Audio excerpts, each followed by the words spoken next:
अस्सलाम वालेकुम। रबीउल सानी नजासी के दरबार में कुफ़ार मक्का की आखिरी कोशिश। इस्लाम तारीख 2-3।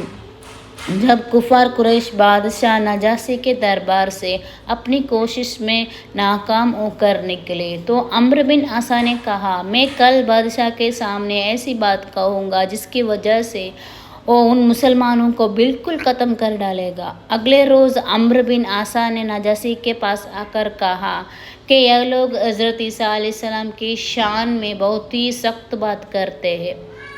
नजासी बादशाह ईसा ही था।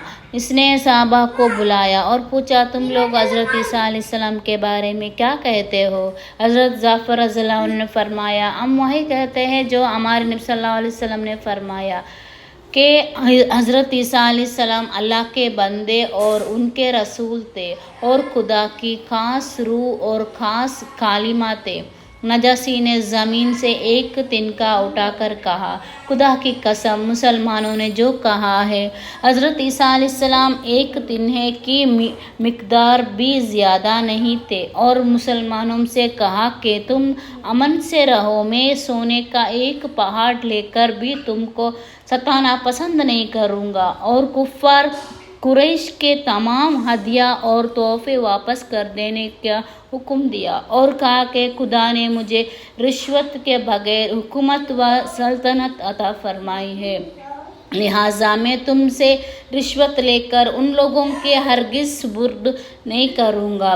दरबार ख़त्म हुआ। मुसलमान बखुशी वापस हुए और कुरैश का वफ़द ज़िल्लत व रुसवाई के साथ नाकाम लौटा। अल्लाह के कुदरत इबरतनाक अंजाम।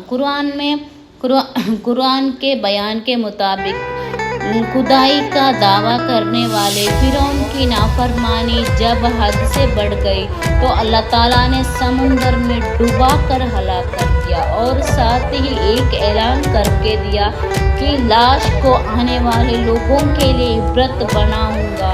चुनांचे मुहक्किकीन की राय के मुताबिक फिरौन की लाश सन 1 में समुंदर से मिली, जो तकरीबन 3116 साल बाद समुंदर से निकली गई और इतनी लंबी मुद्दा गुजरने के बाद भी लाश को गलने सड़ने से महफूज रखा, जो आज भी मिस्र के म्यूज़ियम में मौजूद है। आखिर वह कौन सी जात